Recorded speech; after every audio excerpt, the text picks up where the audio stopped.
یہاں جاسیہ اور سعدیہ ابھی تیاریوں پر لگی ہوئی تھی. ان دونوں نے بھی سفید سوٹ پہنے ہوئے تھے، لمبی قمیضیں اور بڑے بڑے پلازو. سعدیہ نے تو اوپر شفون کا ہرا دوپٹہ لیا تھا، لیکن جاسیہ کو بالکل جھنڈا بننے کا کوئی شوق نہیں تھا. اس نے اوپر سفید شال ہی اوڑھی تھی.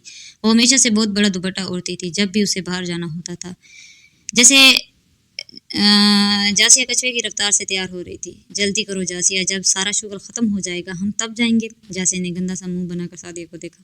میں تمہیں کبھی طلاق نہیں دوں گی، تمہیں سمجھ آئی؟ سعدیہ کے بات پر جاسیہ کو اپنا 3 دفعہ قبول ہے یاد آیا. اس نے مردہ ہو کر جانے کو قدم بڑھائے. تبھی اس کے موبائل پر میسج آیا.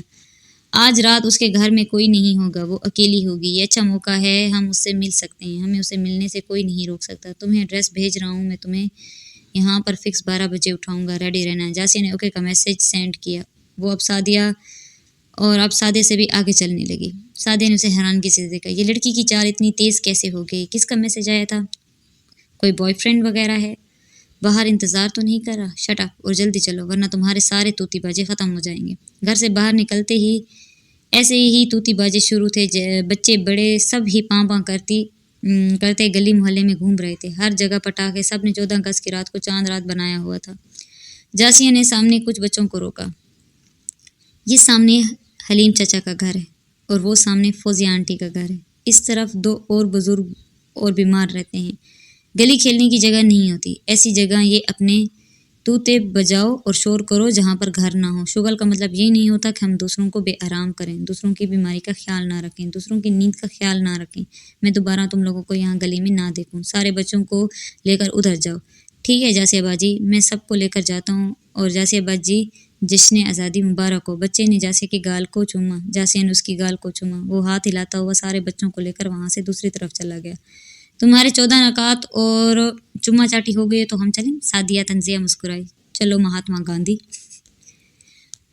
خوش قسمتی تھی یا اتفاق، یا تھا اثر حدید کی دعاؤں کا. جاسیہ اور سعدیہ اسی گراؤنڈ میں آئی جہاں پر حدید اور انور آئے ہوئے تھے. انٹرسٹنگ. اتنے زیادہ لوگوں کے بندے پر لگتا تھا. لڑکیاں، لڑکے، بوڑھے، بوڑھیاں، بچے، بچیاں، کوئی لوگ تو اپنے پالتو جانور بھی لے آئے تھے، کیونکہ آزاد تو وہ بھی ہوئے تھے نا، کہ نہیں؟ بڑے بڑے لاؤڈ سپیکر لگے ہوئے تھے جہاں پر ہر ایک آ کر گونگا سا ترانہ گا جاتا. دل دل پاکستان پہ تو سب نے جان کھائی ہوئی تھی. کھانے پینے کی چیزیں دیکھ کر تو جاسیہ کے پیٹ میں چوہے کودنے لگے. ایک تو سخت گرمی، تو کھائے کیا. اس کے ایک طرف ریڑھی والا تھا جہاں پر چپس اور کچھ جوس تیار ہو رہے تھے. اس نے چپس اور جوس کا آرڈر دیا. یہیں پر کوئی پیٹ کے جوس پی رہا تھا.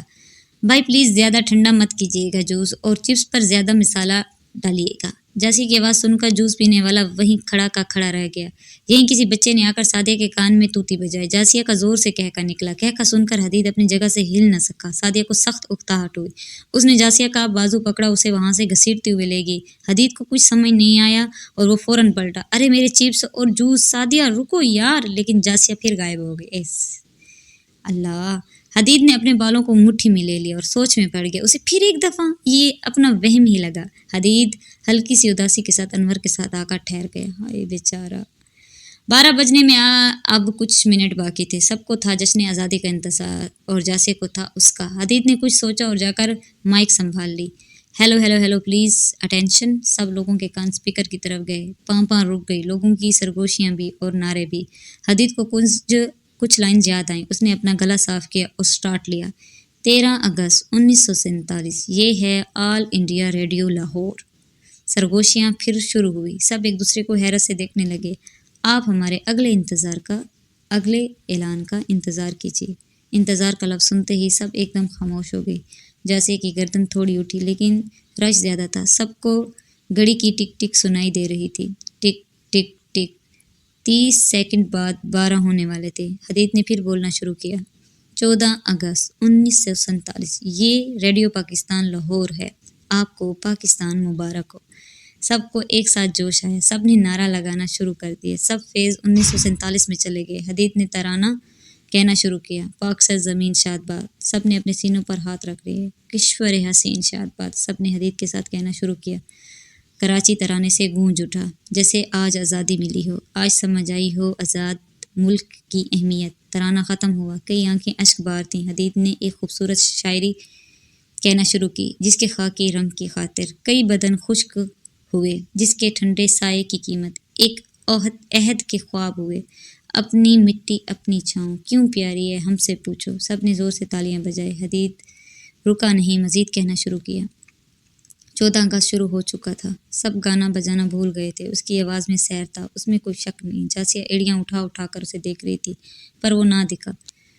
14 اگست آتے ہی سب سفید ہرا لباس، جھنڈیاں، پٹاخے، باجے بجانا شروع کر دیتے ہیں. بجانے کو میں بڑا برا نہیں کہہ رہا، لیکن ہم اس کا استعمال برا کر جاتے ہیں. آپ نے اکٹھا ہونا ہے، ضرور ہوں. پارک میں، کسی کے گھر یا بیٹھک میں، کسی یونی میں، سڑکوں پر نہیں. صرف آپ نہیں ہیں آزاد، یہاں سب آزاد ہیں، یہ سڑکیں بھی.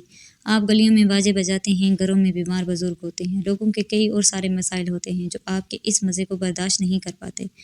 سب خاموشی سے سن رہے تھے. کسی کے منہ سے اف تک نہ نکلی. برداشت، یہی تو وجہ ہے ملک آزاد کروانے کی. یہاں برداشت ہی تو سب کی ختم تھی جو الگ ملک وجود میں آیا تاکہ ہم آزادی سے اپنے گھروں میں، گلی میں، دفتر میں، سڑک میں رہیں، پرسکون رہیں. اگر یہاں پاں چلتا رہا تو سب لوگوں کی وہ جلد برداشت ختم ہوگی اور وہ آپ سے بھی آزادی کی ڈیمانڈ کریں گے. سب کا کہکا بلند ہوا. آزاد رہیں اور آزاد رہنے دیں. اپنے دین کو نہ چھوڑیں. کوشش کریں لڑکیاں اپنی الگ گیدرنگ بنائیں. ہمارا اسلامی معاشرہ ہے، ہمیں یہ سب زیب نہیں دیتا. کسی غیر مسلم کو اپنا مذاق نہ اڑانے دیں. حدید کی بات سنتے ہی لڑکے ایک طرف اور لڑکیاں ایک طرف ہو گئیں. عجیب بات یہ تھی کہ برا کسی کو بھی نہیں لگا. حدید نے اپنی بات سورۃ رحمان کی 2 آیات تلاوت کر کے ختم کی. رب المشرقین و رب المغربین فبأي آلاء ربکما تکذبان. الحمدللہ. پاکستان زندہ باد. تلاوت سنتے ہی جاسیہ کے تو ہوش ہی اڑ گئے. بے تحاشا اس کے منہ سے نکلا حدید الرحمان. وہ پاگلوں کی طرح آگے والے لوگوں کو ادھر ادھر کرنے لگے اور حدید کی طرف دوڑنے لگے. حدید مائک سے اتر چکا تھا. لوگ پھر سے اپنے شغل میں مشغول ہو گئے تھے. حدید ایک ایک کو گلے مل کر جشن آزادی کی مبارکباد دے ہی رہا تھا. یہیں کسی نے اس کے جسم پر عجیب طرح کا ہاتھ لگایا. اس کا دل مٹھی میں آ گیا. اس کا وجود کپ کپانے لگا. کوئی لڑکا اس کو گلے لگا کر عجیب عجیب نظروں سے دیکھ رہا تھا اور عجیب طرح سے اس کے جسم پر ہاتھ پھیر رہا تھا. حدید نے اسے دھکا دیا جس سے وہ نیچے گر گیا، لیکن حدید کے جسم پر کپ کپاہٹ شروع ہوئی تھی، یعنی پینک اٹیک.